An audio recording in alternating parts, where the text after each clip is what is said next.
This is a reading from Modern Saints by Anne Ball. 25. Saint Maria Goretti.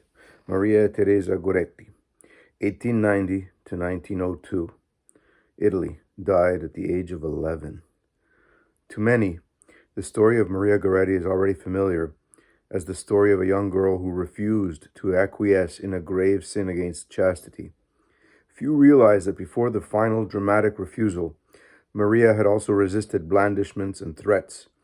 The canonization of Maria Goretti was not based on a single moment's struggle against sin, but upon her practice of heroic virtue through her entire short life.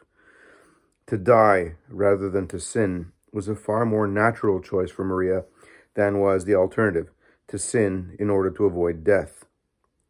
Maria's story begins with her home, where the moral basis of her heroic choice was nurtured.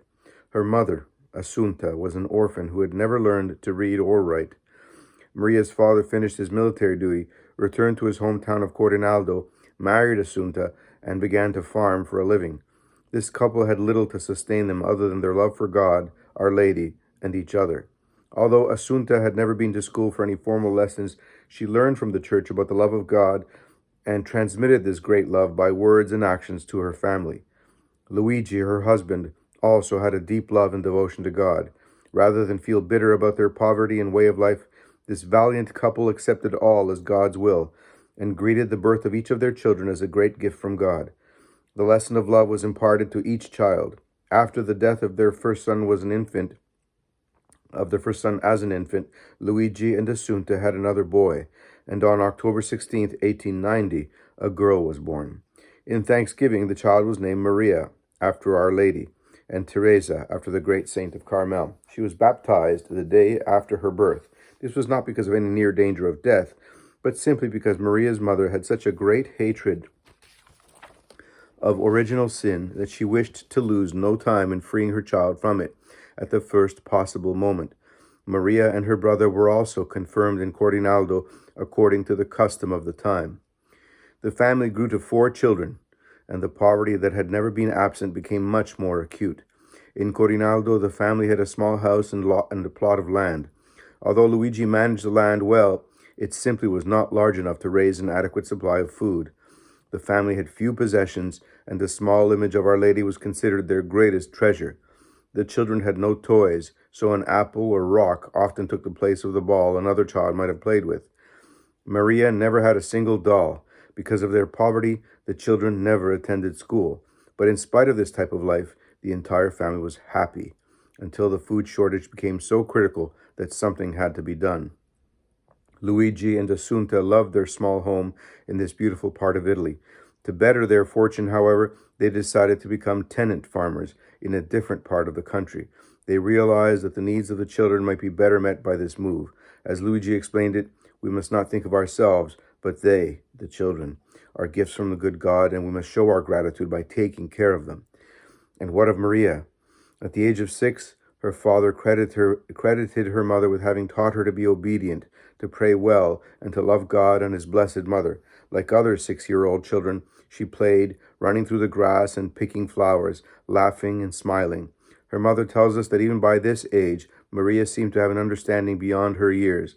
Maria was obedient, but rather than waiting to be asked to help, she begged to be allowed this privilege. She enjoyed playing, but most often she played with her younger brothers to amuse them and keep them from troubling their mother.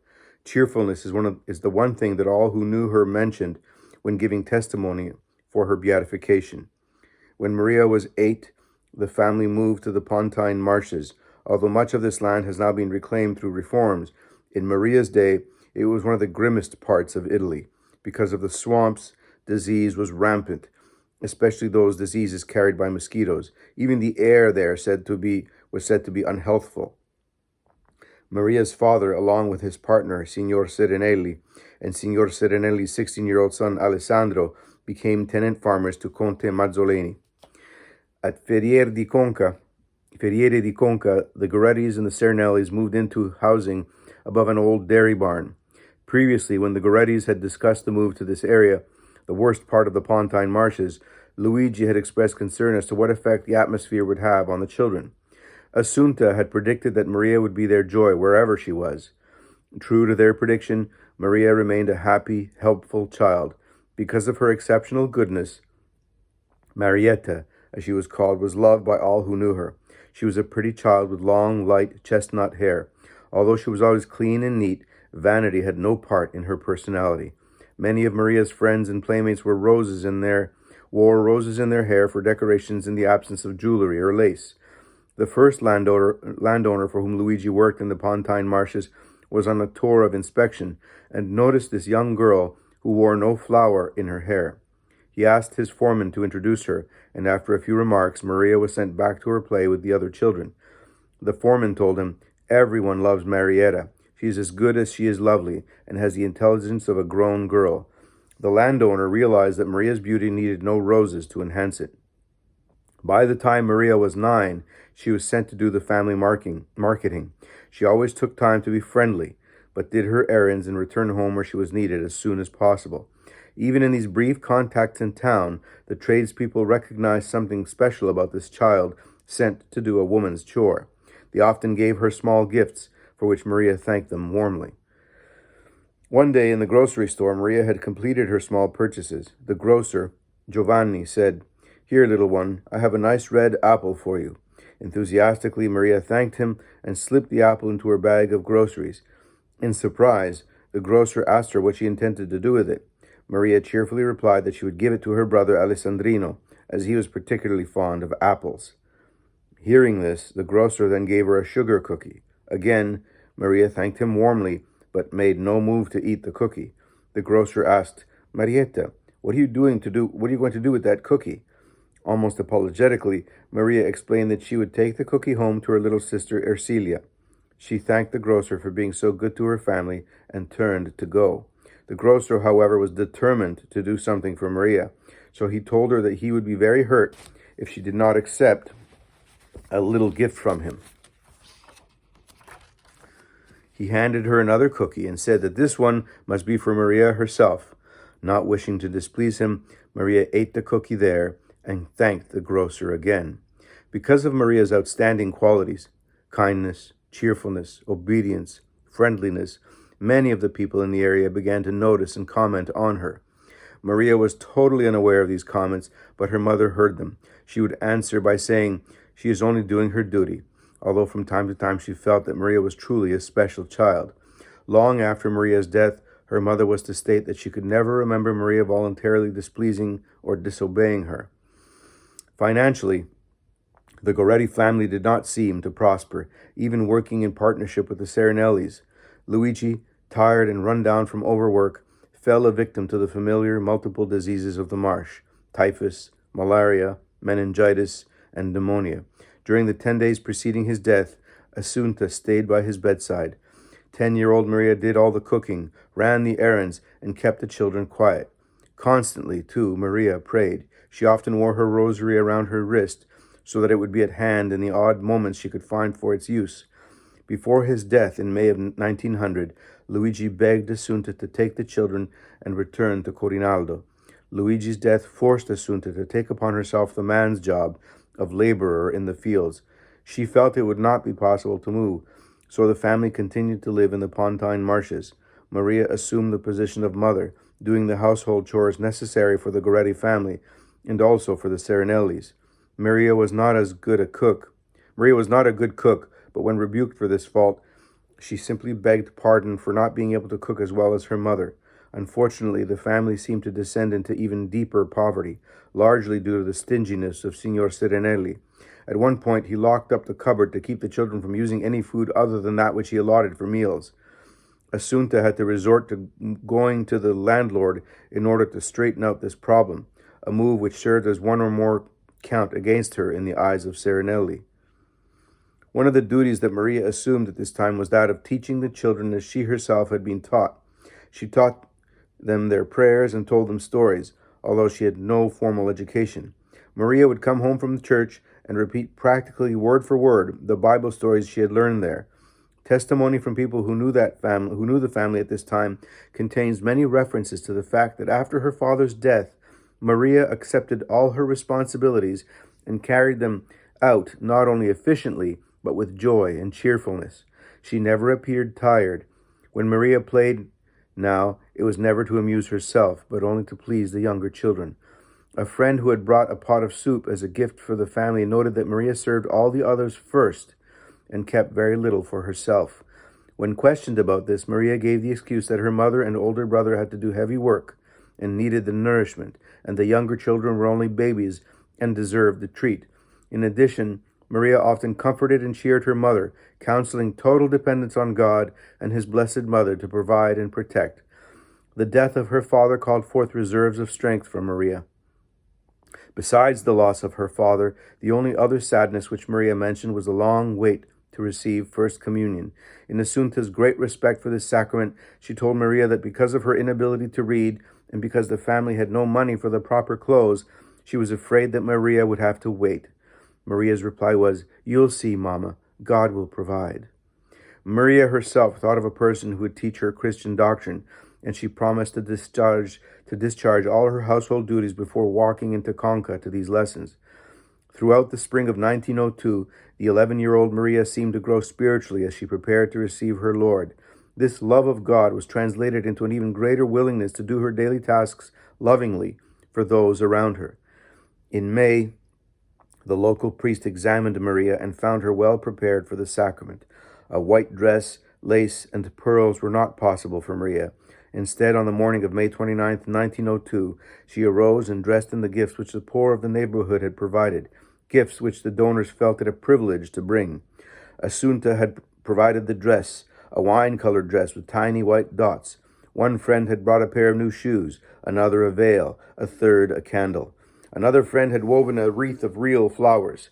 At the last minute, Assunta took the two treasures her husband had given her, a coral necklace and a pair of gold earrings, and put them on her child. Maria's sensitive conscience led her to make one final preparation.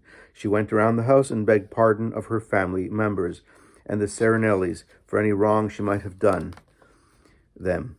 Then the entire family for once began the walk to Conca for the ceremony. The message of the archpriest gave these first communicants was purity at all costs. How well Maria had absorbed this lesson was shown less than 2 months later.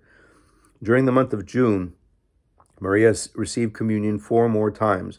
Also during this month, Alessandro Serenelli twice made advances to her. On both occasions, he had managed to be alone with her in the house. This young man, nearly 20, had been accepted by Maria as another brother, but suddenly he was paying her compliments and attempting to come close and touch her. Instinctively, Maria recognized something of this intention, and the purity of her soul was revolted. On both occasions, he threatened to kill her if she mentioned the matter to anyone. Maria did keep silent, but not through fear of harm to herself. Rather, she realized that exposing Alessandro would bring worry and grief to her mother and financial ruin to their family.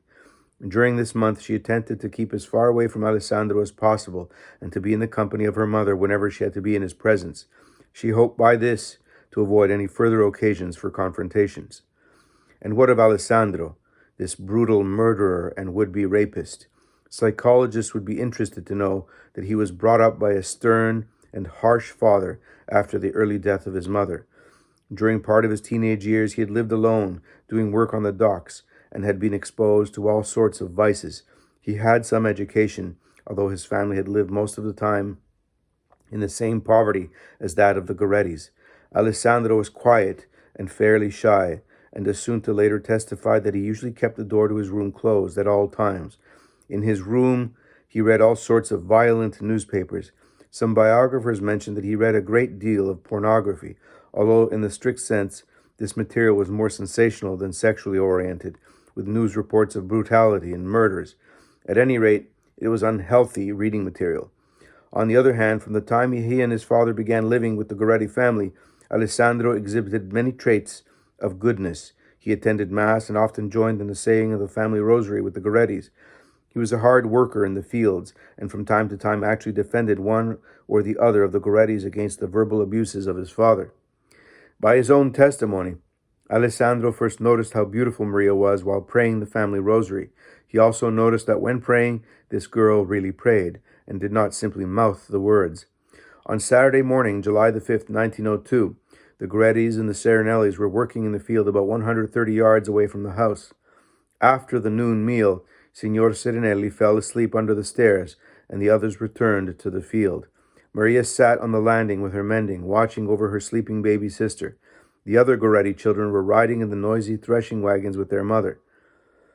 Alessandro exchanged his place behind the lead oxen with Assunta and returned to the house. He brushed past Maria, went to his room, and then came past her again, carrying a handkerchief, and went to the storeroom downstairs. Later, it was learned that he had sharpened and tapered a 9.5-inch pointed blade. He returned again to the house and called Maria to come to him. When she called out to ask why, he repeated his demand. She told him she would not come unless she knew why she was needed. Alessandro came out to the landing and dragged her into the house.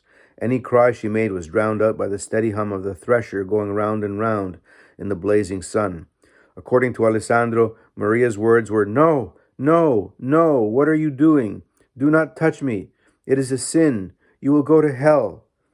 More than instinctively fighting to preserve her honor, Maria thought even at this time of the sin which would condemn Alessandro to hell. Although she fought with all her strength, she could hardly expect to hold out long against the husky young man.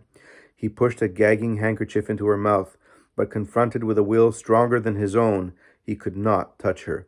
At this point, Alessandro picked up the knife and began stabbing Maria. Reports as to the number of wounds vary, but 14 major ones were treated at the hospital. Because of the threshing, those in the field did not hear Maria's cries for help. The baby on the landing awakened at the noise and began to cry. The baby's cries awakened Alessandro's father at the foot of the stairs, and Assunta, glancing up, noticed that the baby was unattended and in danger of falling off the landing. Signor Serenelli and Assunta ran toward the house, where they discovered Maria, who had begun to drag herself toward the door. When questioned, she answered in her direct way that Alessandro had stabbed her. He wanted to make me do wrong, and I would not. The local doctor arrived, and he was binding her wounds. Maria did not cry out with pain, but from time to time, however, she spoke. "Oh, Alessandro, how unhappy you are. You will go to hell." By the time the ambulance arrived, a crowd had gathered. Some dragged Alessandro from his room where he had shut himself up, and would have harmed him if the local police had not taken him away. Many of the others followed the ambulance on foot to the hospital.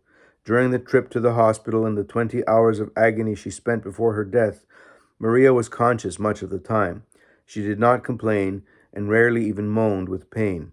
After asking twice for a drink of water, which was refused because her injuries were internal and water would have caused further damage, Maria gave up this comfort without complaint, as well as the comfort of having her mother beside her at night. The hospital had a rule that no visitors could stay overnight, and Assunta was forced to sleep in the back of the ambulance. The priest was called soon after Maria's arrival at the hospital. Although the doctors performed surgery, none of the 3 doctors on the case had much hope for success. As the priest arrived, Dr. Bartoli assured him, "Father, you will have little to do. We are leaving a dying girl, but you are finding an angel." The same priest who had given Maria her first communion came to bring her the last. Before he gave her viaticum, he asked her if she forgave her murderer with all her heart. Maria replied with no hesitation, "Yes, I too, for the love of Jesus, forgive him, and I want him to be with me in paradise. May God forgive him, because I already have forgiven him." Maria died shortly after 3 o'clock. Alessandro's trial began on Maria's birthday, October 16th, 1902. In spite of the defense plea of insanity, Alessandro was found guilty. Because he was a minor, his sentence was 30 years in prison. He was sent to a prison in Sicily where he spent the first 8 years with no sign of remorse or regret for his crime. But one night, after living with a dead soul for all those years, Alessandro had a dream. He saw Maria in a field of flowers, holding out some white lilies to him. Within a few days after this dream, the local bishop requested and obtained an interview with Alessandro. On November 10th, 1910, Alessandro wrote a letter to the bishop begging God's pardon for the great sin he had committed. Assunta took her children and returned to Corinaldo in accordance with Luigi's last wishes. There she raised her family. She was able to obtain work as the housekeeper of the local priest and worked there for many years. Maria's heroic life and death were not forgotten. the Passionist priests asked Assunta's permission to move Maria's body to the sanctuary of Our Lady of Grace. This was accomplished in 1929. Pope Pius X had already held Maria up as an example of true devotion and an inspiration to youth. In this same year, Alessandro was asked to give testimony in Maria's process for beatification. By this time, he had been released from prison and was living a quiet life as a laborer.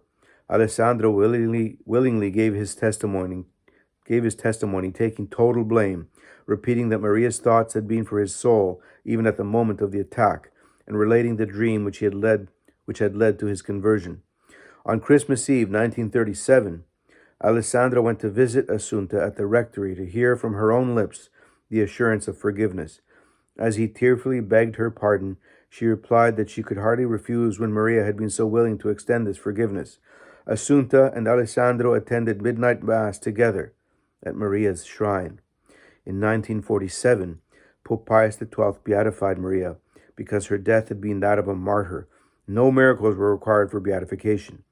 But thereafter those in need began to cry to her for help, and such a shower of favors was received through her intercession that the two miracles necessary for canonization were speedily and unquestionably certified. Maria Goretti's canonization occurred on June 25, 1950, less than 3 years after her beatification. Maria's own mother, by that time an old woman, was present, and the crowd was so huge that the ceremony had to be held outside in front of St. Peter's Basilica. The interval between Maria's beatification and canonization was one of the shortest of any cause recorded at the Vatican. Here are the pictures.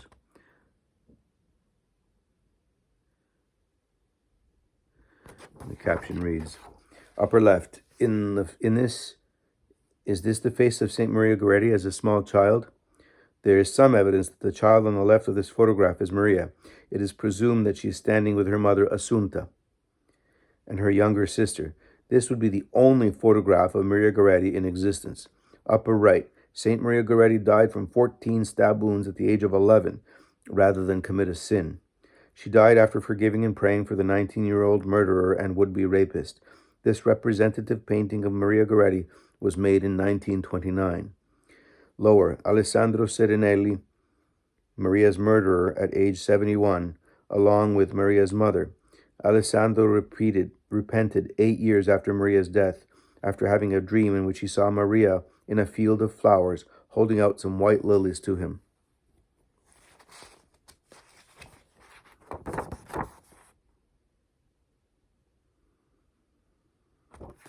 This is the official portrait of St. Maria Goretti, painted in 1938.